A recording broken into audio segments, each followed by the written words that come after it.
llegaron solos porque llegaron a San Pedro. Otros llegaron por el boca a boca, se fueron comunicando, porque bueno, las cartas ya existían, convengamos, o por el que volvía, que había venido a ese trabajo golondrina y contaba lo que había visto. Y por eso tenemos muy enquistada en nuestra sociedad las colectividades. Fíjense que la colectividad italiana y la colectividad española tienen unos edificios que son de fines del siglo XIX. ¿Por qué tienen esos edificios? Como hay acá y como hay en distintos lugares del mundo. Por esa necesidad de encontrarse con el par, con el que habla igual, con el que llora, con el que sabe hacer ladrillos, con el que se juntan para trabajar. Es el lugar de encuentro donde se puede hablar su lengua, donde se mantienen las tradiciones, donde se intercambian. Por eso se empiezan a organizar las colectividades, por esa necesidad afectiva sobre todo. Pero si no vamos a Europa, los chicos que se van ahora también hacen lo mismo. De algún momento de su vida se encuentran en algún lugar porque ya está el otro, el que le escribió, el que le avisó, y se hacen las mateadas, y se hacen los pasteles, y el que viaja yerba yerba, por más que ahora hay yerba de cualquier marca, pero repiten la historia de nuestros antepasados. Hacen exactamente lo mismo, porque la necesidad social existe, la necesidad de estar con el otro. Y tal cual. ¿Cuál era? En la antigüedad, ¿cuál era el desarraigo? El desarraigo. Bueno, así va creciendo San Pedro, así vamos teniendo las colectividades con distintas maneras de vivir, de encontrarse y con distintos trabajos. Si nos ponemos a indagar en la historia de San Pedro, tenemos, si damos una vuelta por el centro, nos vamos a encontrar con muchas construcciones que tienen el nombre de una familia italiana. Si vemos algunos bares, ¿quiénes eran los de los bares? Los españoles.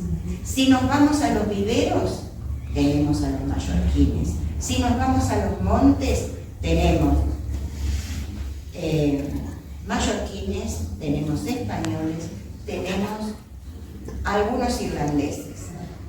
Cada uno fue aportando algún conocimiento que tenía, porque lo había practicado o porque lo aprendió o porque lo vio. Si vamos a la Avenida de Mayo en Buenos Aires, nos encontramos que los españoles abundan y tienen sectores donde se habían agrupado por región. Tenemos los que vinieron de la zona de la Lombardía, tenemos los que vinieron de la zona de la Toscana, igual que los españoles. Los genoveses se fueron agrupando. En el interior están todos juntos. No tuvieron esa oportunidad de vivir o de compartir con los de su mismo pueblo, excepto que sean muy cercanos, que hayan venido 4 o 5 familias. Entonces, la soledad todavía se notaba más en el interior. Y creo que seguimos manteniendo alguna de esas costumbres de las reuniones.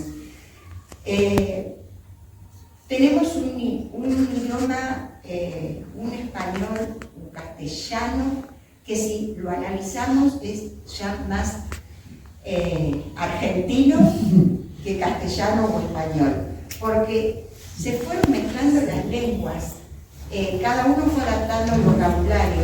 Inclusive tenemos familias que son del mismo tronco y el apellido se escribe diferente. O sea, ¿qué pasó? Lo decían como podían cuando llegaban, y el que escribía como podía. Dentro de nosotros, de San Pedro, tenemos, dentro de las colectividades, gente que ha podido rescatar sus orígenes, gente que no tiene mucha historia hacia atrás, si no se la han contado, porque a la Argentina entraban por distintos lugares los inmigrantes. Los que entraron por el puerto de Buenos Aires, a pesar de que se ha perdido documentación y demás, hay registros. Y en el Museo del Inmigrante, que era el famoso Hotel del Inmigrante, hay un archivo muy importante, muy importante. Se te pone la piel de gallina lo que pasa. Pero los que entraron por la Boca, que también había otro puerto, no hay registro de eso. Que generalmente eran los que bajaban en Uruguay y de Uruguay cruzaban a la Boca. Y muchos bajaban en Santos. Sí, y después venían bordeando Brasil, sí. O sea, fíjense que la Boca, en sus orígenes, era netamente italiano. Claro, genoveses. Eran genoveses, eran italianos, los conventillos de compartir. El cocoliche. Bueno, están los que llegaron a establecerse, que llegaron solos, llegaron con familias, familias completas, los vecinos, los de enfrente. Y también llegaron los que se siguen llamando pobladores golondrinas. Aquellos que venían a levantar la cosecha, se quedaban algunos meses y les alcanzaba para volver y para llevarse algo de dinero. Muchos se fueron quedando, después de varias idas y venidas, fueron trayendo a la familia o aquerenciándose o formando familias acá. Porque en un momento, lo que es el territorio argentino tenía más inmigrantes que pobladores lugareños. Y comenzó a crecer nuestro país gracias al esfuerzo de los inmigrantes que vinieron a trabajar. Dice que la mayoría, yo pienso, si lo comparamos con los chicos o las familias que se van ahora, vinieron sin profesión, sin nada más que lo puesto, o sea, vinieron a trabajar en lo que conseguían, a hacer lo que podían. Por eso dice que en el registro del ingreso la mayoría figuran como agricultores, sobre todo los italianos, porque tenemos también esa diferencia, que los españoles se dedicaron más al comercio, los italianos más a la agricultura. Acá tenemos a alguien que nos va a sí, como los sirios libaneses que se dedicaron también al comercio. Entonces, venían a hacer lo que podían y hacer, creo que nunca imaginaron que iban a hacer grande un país, venían por necesidad. Y tenemos los que llegaron después del 1880 aproximadamente, que no eran muchos. Después tenemos la gran oleada que llegó después de la Primera Guerra Mundial, que muchos llegaron a San Pedro, las primeras familias. Tenemos familias históricas de San Pedro que llegaron después de la Primera Guerra. Los irlandeses llegaron antes que los españoles y que los italianos. Son los que llegaron y saben cuál era el trabajo más fuerte, rudo y demás, y por qué los conchavaban o los contrataban en los campos, porque sabían manejar la pala y hacer zanjas. Y llegaron en la época en que se estaban dividiendo el territorio, o sea, mi campo era hasta acá y acá llega el otro. No había alambrados, fueron los que también introdujeron el alambrado. Entonces, fueron usados como mano de obra fuerte para hacer zanjas de división de estancias, ¿no, Ana? Sí. Zanjeadores. Zanjeadores se llamaban. Y así fueron llegando. Y la gran oleada también llegó después de la Segunda Guerra Mundial. Creo que si nos pellizcamos un poquito, todos tenemos algo de sangre europea, creo. Los que llegaron se encontraron con tierras fértiles, pero también, como en todas las épocas, hubo algunos negociados. Ustedes saben que costó poblar nuestro país.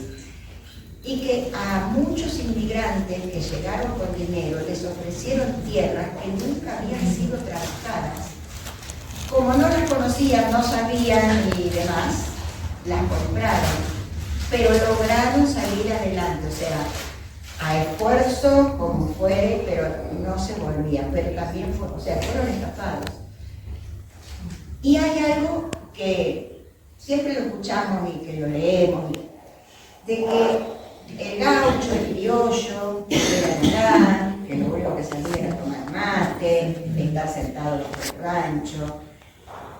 Y hay que pensar del intercambio que hicieron de cultura el gaucho con el inmigrante, porque fueron ellos también los que les ayudaron a estar en el campo, en territorios completamente desconocidos, inhóspitos. Entonces, cuando se habla más del gaucho hay que pensar cuánto hicieron también en nuestro país, en nuestro territorio, y también cómo ayudaron a integrarse a esas familias que se instalaban en el campo sin saber hacer nada, porque habían llegado de un pueblito en medio de la montaña y se encontraron con cientos de hectáreas alrededor que no sabían qué hacer. Después llegaron los franciscanos llegaron con la idea de evangelizar, ¿no? Esos franciscanos ayudaron mucho, tenemos muchos recuerdos de su paso por nuestro partido, que a su vez se iba organizando como territorio. Como en todas las épocas, el territorio se fue armando, los partidos, los distritos, las ciudades, de acuerdo a algunos intereses políticos. A nadie les va a llamar la atención, ¿no? Bueno, nosotros tenemos como primer dueño, digamos, de estas tierras, tenemos a Humanes, que tenemos una calle por ahí perdida. Humanes a Humanes le entregó el gobierno esta zona, porque él había hecho distintas actividades políticas y había sido como homenajeado con este obsequio de una parcela, dice la historia, que está en la margen del río Paraná y se extiende hasta el río Arrecife, hasta el arroyo del Tala, tenemos hasta Puerto Obligado, y este señor, que era único propietario, pero tuvo 19 hijos. Esos hijos también fueron repartiéndose el terreno, fueron subdividiendo, y ahí se fue armando un poco el partido de San Pedro. Hasta que llegamos, con algo que después lo hablamos entre medio, la época de las grandes estancias de las que habló Ana. Las estancias, muchas se compraron, pero muchas también fueron parte de donaciones, favores, obsequios, y que también se fueron subdividiendo. Y ahí vamos a ver que desaparecen en un momento los franciscanos, porque comenzó la época de la organización nacional, apareció Rivadavia con sus nuevas ideas y no estaba a favor de la parte religiosa. Entonces los franciscanos se van, solo quedan 3 que son los que se encargan de la parte de misas, de ceremonias religiosas, y el resto se van. En la época que también el convento, a donde se daban clases, la primera escuela estuvo adentro del convento, se enseñaban oficios, y el pueblo se fue organizando alrededor del convento.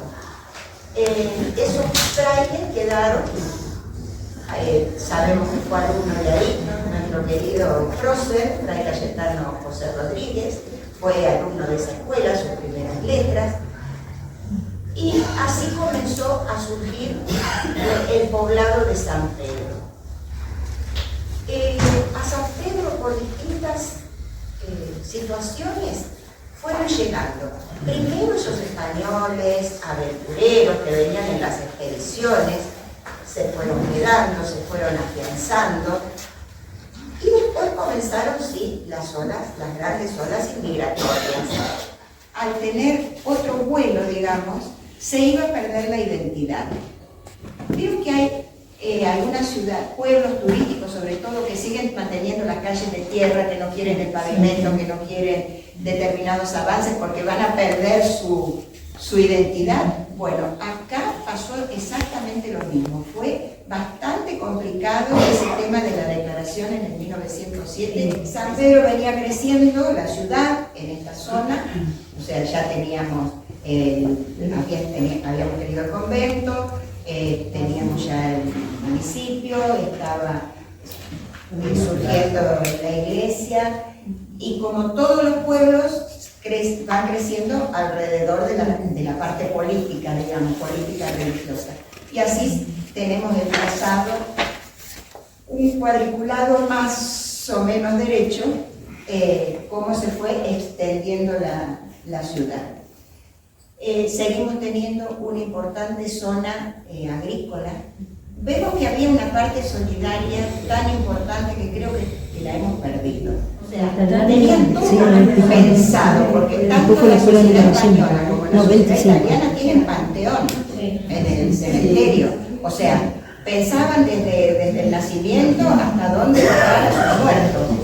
Sabemos que nosotros en la Argentina no tuvimos una gran inmigración portuguesa, pero algunos fueron llegando en barcos que en vez de bajar como lo hacían normalmente en Brasil, llegaron, porque muchos llegaron también como esclavos. Fue una época de mucha compra-venta, lamentablemente. No tuvimos demasiados esclavos en Argentina, pero los hubo. Fueron desapareciendo.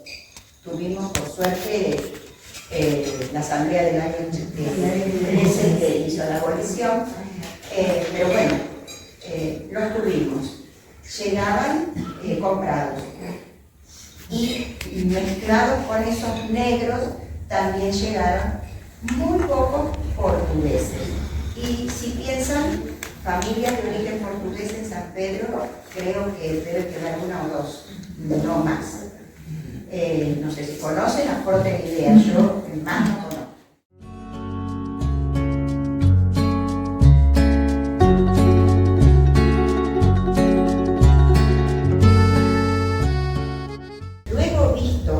Pasará a ser exacto y prolijo empadronamiento de todos los vecinos, estantes y habitantes de ambos sexos del Pago, del Arroyo del Tala y Rincón de Arrecifes. Yo lo que le voy a seguir leyendo es la transcripción textual,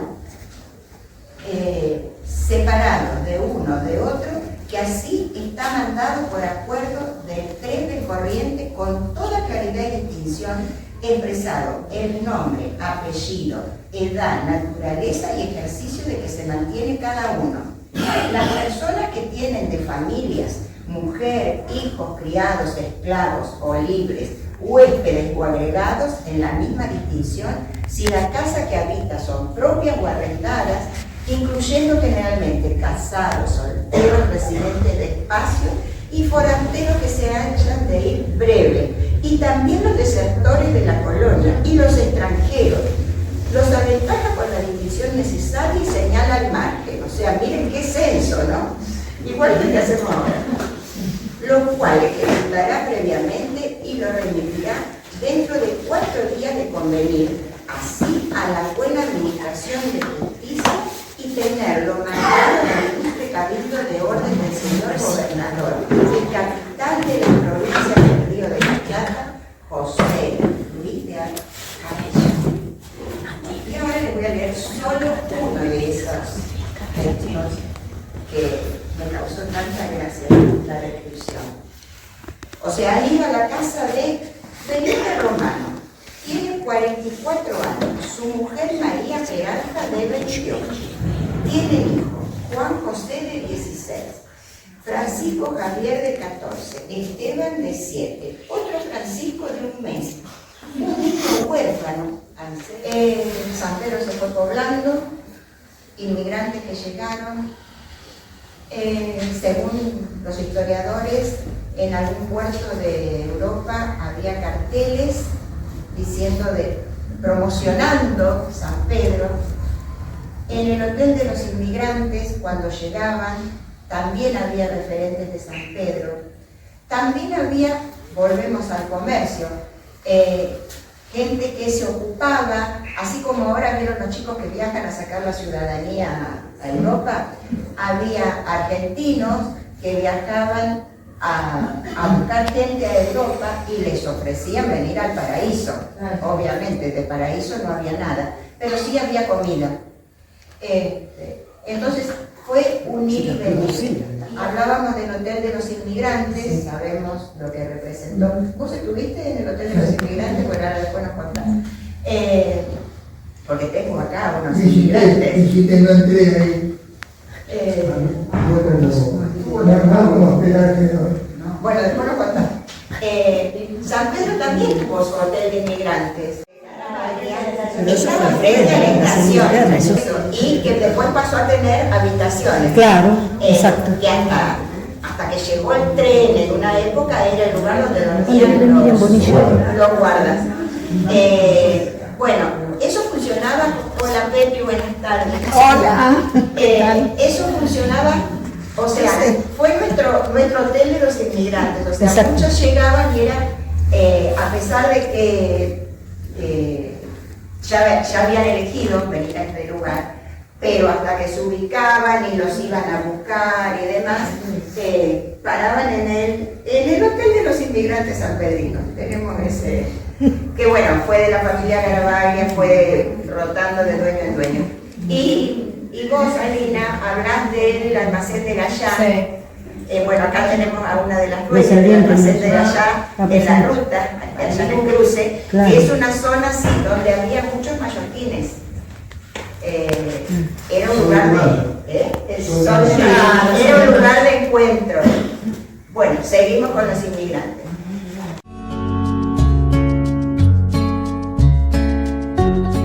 Acá lo tenemos a Bartolomé, pero te decimos Bartolo. Bartolo llegó de Mallorca. Yo quiero, Bartolo, que nos cuentes en qué época, con quiénes y por qué te viniste a San Pedro. Así, va.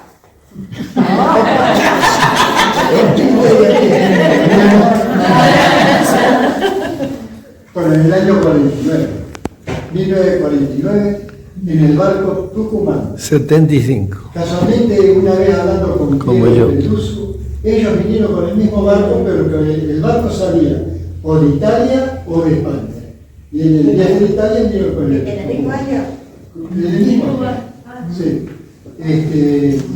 Bueno, yo tenía 7 años y lo recuerdo perfecto todo. Y realmente la situación no daba para más. Mi papá, mi mamá y 4 hermanos. Llegamos a Buenos Aires, y Buenos Aires tiene un reducto mallorquín también, que es Boedo, está en la cortada San Ignacio. ¿Y dónde vinimos? A San Pedro, porque también lo mismo. Una cosa con la otra va trayendo, por lo menos para encontrar a gente conocida, y lo que tiene el mallorquín es andar en mallorquín. Integrarse en la comida, pensar que en ese tiempo ya Corte hacía la sobrasada, no había ensaimada, pero se hacían en la casa la ensaimada, porque mucha gente la sabía hacer muy bien. Y las comidas mallorquinas son integradoras también, ¿cierto? Sí, es verdad. Y siguen integradoras, porque vos estás haciendo el palo mallorquín. El agua, ¿quién iba a decir, no? Es verdad. Es una cosa muy buena eso. Bartolo, ¿y Sí. a qué se dedicaron cuando llegaron a San Pedro? Mi papá vino con un oficio de fundidor. La sala de máquinas de un barco, la escalera son a pique, no son escaleras cómodas, no. Es a piques, porque ocupan menos lugar. Y llegó un momento donde nosotros nos agarramos de las dos pasamanos y nos largamos una cosa. Llegaba, cuando me agarraba mi mamá, mi papá estaba lleno de grasa. Bueno, la verdad que el viaje tendría muchas cosas para contar. Un viaje argentino, un buque argentino, la comida en Argentina, milanesa, asado, lo clásico que se come. De Palma somos 2 familias solamente, de Palma y la capital. De Manacor también. De Manacor, eso Bueno, iba a sí, decir. En Telanich era zona viñatera, zona viñatera. se hacía un buen vino y lo exportaba. ¿Qué ocurrió? Que en esa época en Francia hubo en los viñedos una gran peste, la famosa filicera, y en un momento dado llegó a Mallorca. ¿Y dónde fue a parar? A Felanich. Entonces los campos quedaron con nada. Tuvieron que emigrar. Muchos fueron a Cuba, Venezuela y Argentina. Y Argentina. Uno de mis abuelos era. Mi abuelo también, Felanich. Alemanes y españoles. Mi abuelo. Tu relación, que tenías 7 años, ¿no viste? Con la escuela, con los otros chicos. No, me integré enseguida. Y el bandoneón venía tocando. Ahí demuestro que me integré perfectamente. Sí. ¿Cuántos pasajeros había en el barco más o menos? ¿Cómo? Pasajeros. ¿Cuántos eran de pasajeros? 1200. 1200. ¿Llegaste, ya sabías castellano o lo aprendiste acá en No, Argentina? castellano sí, era la letra madre del castellano. Y el mayor tiene era un dialecto. Que se transformó en idioma ahora. Sí. Bueno, espero. Aplausos para... Primeramente vinieron mi padre, digamos, con eso fue en el año 50. Luego en el 51 partimos nosotros, mamá, con mis 2 hermanos y la señora de Tronconi. Bueno, no sé que yo vine ya con 8 años, mi hermano ya tenía 5, y Juan Carlos tenía apenas 15 meses. Llegamos acá un 15 de marzo, o sea, partimos 21 de septiembre, de febrero, mitad de Génova, y llegamos acá un 15 de marzo. ¿Del 50? De 51. Bueno, venimos acá y luego empezamos a hacer una casa, digamos, primeramente papá empezó a trabajar en la construcción, donde soy Alcor. Él comenzó a trabajar, fue uno de los últimos en salir. Luego yo era chico, y tendría 8 años y medio por ahí, y iba los sábados, después no había nadie, iba a joder ahí. Y veía con las bases de lo que son los hilos hoy, los grandotes. Y ustedes hicieron la esquina de casa. Claro, eso lo hicimos nosotros, sí. Pero cuando vivía en Mingues, ahí vivía Mingues, ahí los papás, con mis hijos también, otros colegas, otros exámenes. O sea, siempre se dedicaron a la construcción, No, sí, siempre. excepto Yane. Menos ya que toman la madera, bueno, y los otros después más arriba han estudiado, pudieron estudiar ellos más. Yo no pude. Hiciste patria también. El segundo de mi padre, para mantener la familia, ayudarnos. Bien. Hiciste patria. Algo hicimos. Algo hicieron. Al menos jodimos un poco. Acá la fuente de inmigración de San Pedro se produjo en el siglo XIX, a partir del siglo XIX en adelante, y al final del siglo XIX, principio del siglo XX. Acá generalmente vino gente trabajadora, muy trabajadora, que era la característica de todas las colectividades de esa época. Y al llegar acá, se integraron enseguida en la comunidad. Pero empezaron, al tiempo de estar desarrollados ya con trabajo, empezaron a notar sus falencias. Una de ellas era el desarraigo. Totalmente contrario a lo que ocurre con nuestros inmigrantes ahora por las comunicaciones de vida. Tenían alguna carta, gente que no volvió más nunca vio a su familia.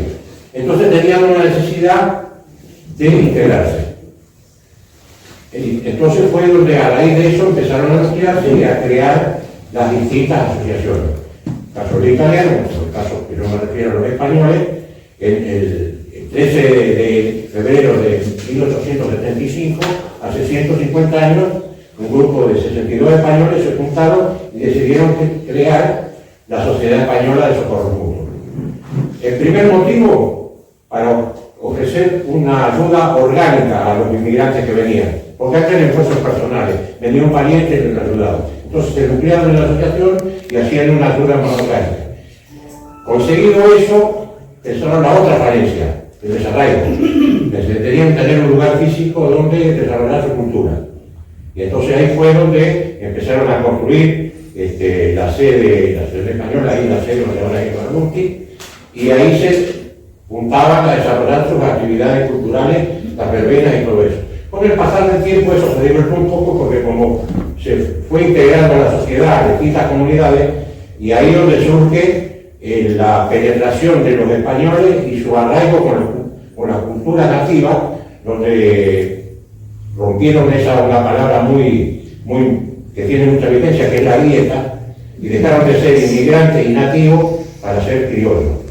Y se integraron directamente a la cultura argentina, gracias a Dios. Y pusieron en evidencia la cultura del trabajo, que era fundamental.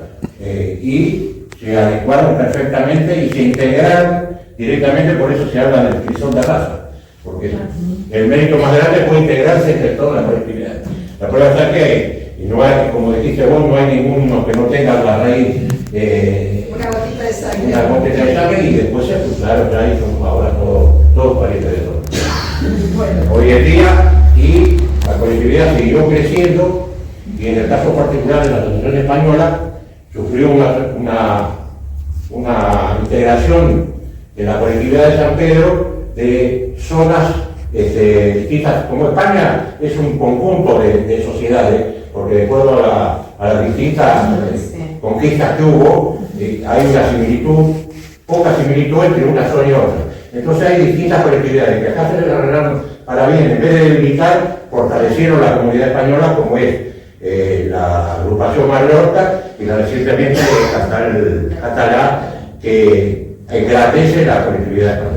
Y mínimo, pero tenemos los vascos también. Los vascos. Sí, algunos más difíciles. Hay vascos, hay que hacer la salvedad que hay vascos españoles y vascos franceses.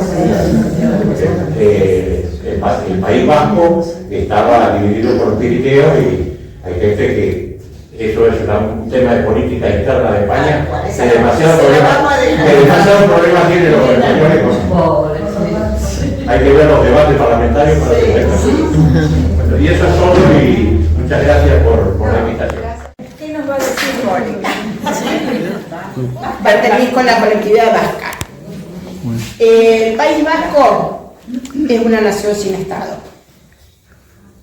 Pertenece a dos estados, Francia al norte, España al sur. Lucha por su independencia total.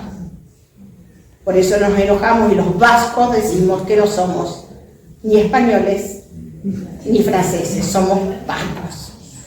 Tenemos una característica que se da, que es el ser terco, porfiado, todo eso es verdad, es verdad, luchamos contra eso. La inmigración fue masiva, como todos dijeron, los vascos vinieron desde 1850 en adelante, pero ya desde 1700 empezaron a venir. Mi abuelo, que es el único que conocí, nació en 1886 en el barco. En el barco. Pero lo escondieron, porque si no tenían que ponerle la nacionalidad del barco. Lo escondieron, mi bisabuela era una francesa, una vasca, de apellido Arrospide, que había quedado embarazada de alguien, de soltera, entonces la familia la expulsó. La metió en el barco. Ella conoce a alguien en el barco que la protege, que es el señor Jean Mindurri, y cuando llegan a Buenos Aires depositan en forma escondida a mi abuelo en el hogar de niños expósitos. Ahí lo dejan. Ellos forman pareja y se van a Arrecifes a trabajar en agricultura, de agricultores, pero obviamente de peones. A los 2 años la abuela Magdalena extrañaba mucho al bebé y Mindurri le permitió ir a buscarlo. Estaba, lo reconoce, y tiene un montón de hermanos más. Y ahí después nunca fue querido por los hermanos, así que fue bastante dejado de lado. Todos vivieron en Arrecife y mi abuelo se va a Pérez Millán, donde desarrolla toda su vida. Tiene 15 hijos. ¿Cuántos? 15. Vivieron hasta mayores 11 y mi papá era el menor de todos. Y la mayor de todos era Magdalena Mindurri, que muchos años, a lo mejor alguno lo puede llegar a recordarnos, secretaria del doctor Arana. Era la hermana mayor. A mi papá le tocaba ir a cuidar chanchos al campo y uno lo mordió y estuvo muy grave. Penicilina y eso no había o no tenían acceso.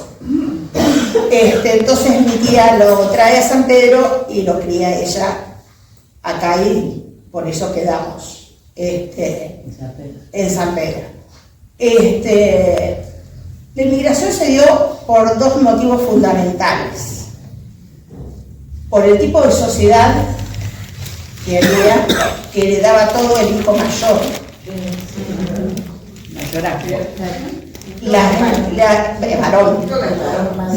Varón mayor.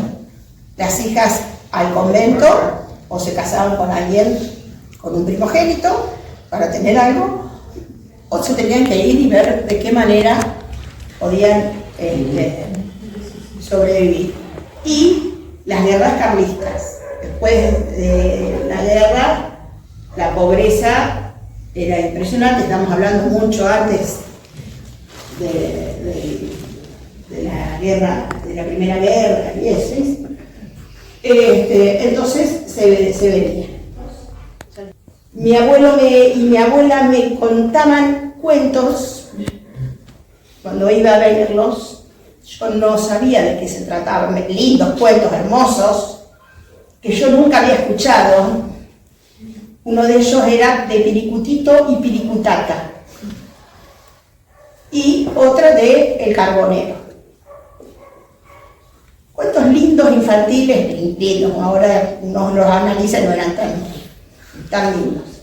Después de mucho tiempo que pasó, de 2005 se forma el Centro Vasco en San Pedro. Y empiezo a estudiar los cuentos, era Hansel y Gretel, el de Piricutito y Piricutaca, y El Carbonero era El Olencero. El Olencero es más llamado el Papá Noel vasco. Es un carbonero que vivía en un cuento de Navidad. Es un cuento de Navidad. Que vivía alejado, gruñón, borrachín, que vivía en el río del monte y que bajaba una vez al año a llevarle regalos a los niños. Es una fiesta que se sigue celebrando y bueno, o sea que ellos traían eso. Pero el idioma no se hablaba. ¿Por qué? Porque estaba prohibido. Yo explico primero por qué vinimos a la Argentina. Mis padres, durante la Guerra Civil Española, que fue del 36 al 39, eran partidarios de la República. Por lo tanto, cuando Franco empieza a invadir España, tuvieron que volar. Y volaron. Cruzar los Pirineos. Cruzar los Pirineos, exactamente. Entonces ellos se exiliaron voluntariamente a Francia. Voluntariamente, digamos. Para eso la Primera Guerra Mundial comenzó en 1940, termina en el 45, en la Segunda Guerra Mundial, perdón. Y a ellos les toca en Francia con los alemanes en Francia. No fue muy divertido. Para ellos, que habían pasado una guerra, otra guerra, Mi padre dijo, yo una tercera guerra jamás la soportaré. Y en ese momento era la época de la Guerra Fría. Yo no creo que ustedes lo sepan, pero había, como hay ahora, que el este con que Estados Unidos con Rusia, que Ucrania con Europa, que hay guerras así, se preveía una tercera guerra mundial. Estaba la cosa muy fea. Y mi papá dijo, nos vamos. Y nos vinimos. Teníamos aquí en San Pedro un tío, hermano de mi abuela paterna, Bermejo de apellido, que tenía una joyería ahí al lado del Guti, de la Sociedad Española. Y él nos, fue referente para que viniéramos a vivir a San Pedro. Muchos me conocen, yo tengo varias nacionalidades. Nací en Francia, porque nací en el 40. ¿En Toulouse? Por nacimiento soy francesa, por crianza hasta los 12 me eduqué en Francia. ¿En Toulouse? No, en Perpiñán. Al lado. Bueno, vino. ¿Cómo? Bueno, vino. Perpiñán. Había. Me eduqué ahí y para mí mi patria primera fue Francia. Mi madre era catalana, pero era bilingüe porque vivía en Puigcerdà, que es un país, una ciudad catalana, en la frontera, y mi abuelo, como era la más chica de 8 hermanos, la hizo estudiar en Bourg-Madame, que quedaba cruzando un puentecito como de acá a la pared. Y mi mamá hizo la escuela, por lo tanto ella hablaba francés. Gracias a eso y a que tenía un primo en Perpiñán, no nos pusieron en un campo de concentración, porque cuando todos los españoles que se iban de España iban a un campo de concentración y los mandaban a cualquier lugar. Ellos se quedaron en Perpiñán y ahí viví yo. Hasta ahí es mi historia, de mi nacionalidad francesa y de la parte catalana que tengo, por eso me uní a los catalanes. También tengo la nacionalidad argentina por opción. ¿Se entiende esto? Sí. ¿Qué más querés saber? Bueno, vinimos a Páramo y como mi papá tenía ese tío acá, le buscaron trabajo y trabajaba en la isla. No me pregunté qué hacía, pero algo de los árboles, alguna cosa hacía en la isla. Y mi mamá empezó a trabajar porque mi abuelo era médico y ella había estado mucho con mi abuelo, empezó a trabajar de enfermera. ¿Qué más querés saber? ¿Tengo una hermana? No, es compartir historias. Bueno, a mí para mí lo más importante... ¿Cómo era el nombre y el apellido de tu mamá? De mi mamá Durán. Catalán. Y da Serrano es catalán y es mallorquí. Serrano. Que vos contestes en catalán? Sí. Mira, la meva mare es deia Mercedes Durán. Molt bé. Pepi, ¿y tu hijo a dónde está ahora? Bueno, por eso yo soy a la vez, soy madre de un inmigrante, porque tengo un hijo que ha ido y venido y qué sé yo, y ahora está allá. En estos momentos está en Ibiza. Trabajando, no disfrutando del verano, por eso ella tuvo las dos etapas, ¿no? Sí, cuenta. Pero es muy diferente. Yo siempre resalto que habría que cerrar los ojos y pensar en el contexto en el que vivimos. Cuando vos venías, se cerraba el telón. Ese era el término. Se acabó lo que dejabas, nunca más. Yo dejé una abuela que amaba un montón, que se quedó en Europa, y una carta tardaba un mes para ir y un mes para volver. O sea que era muy fluida la comunicación.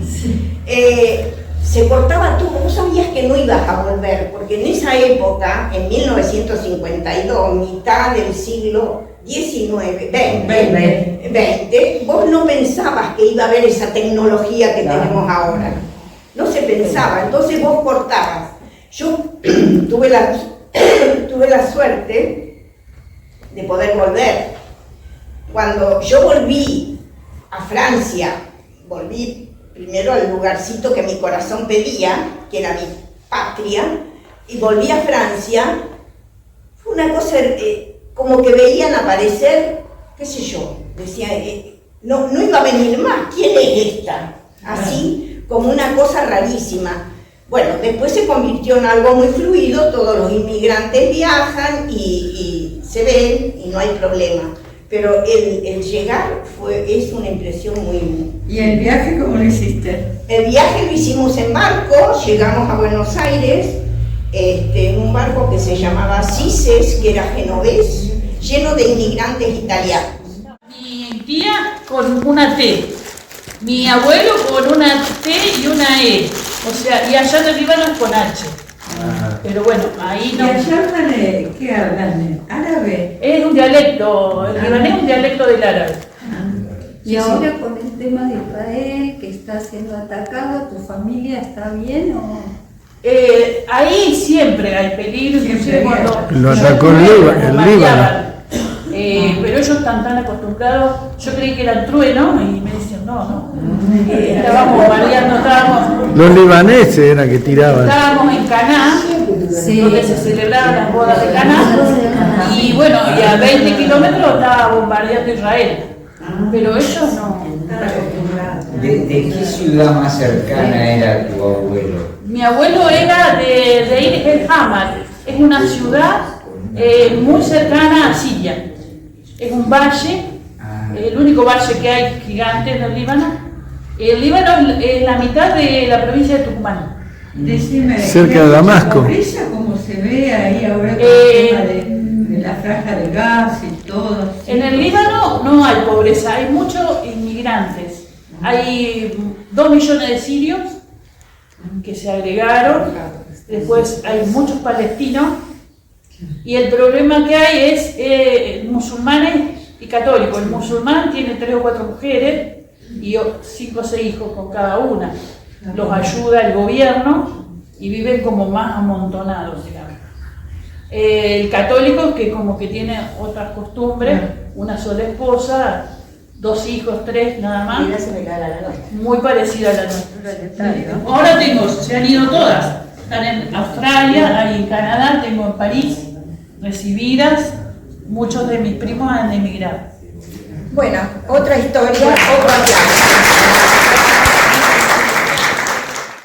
compartir estas historias que creo que nos enriquecen a nuestro acervo cultural sanpedrino, que no queden como los gallegos que vinieron, los tanos que vinieron, sino todos los que trabajaron forjando este entorno que nos contiene. Y les digo que en Vuelta de Obligado se está formando una pequeña colectividad armenia, de un señor que en un momento empezó a venir a pescar y trajo un amigo, y ellos están haciendo un complejo de cabañas con la idea de integrarse también a lo que es colectividad. Yo les voy a dejar una tarjetita que para mí, dentro de todo lo que yo ando dando vuelta, investigando y demás, porque es un tema que me encanta, es una escultura que está en Europa y que dice: la distancia no borra mis raíces.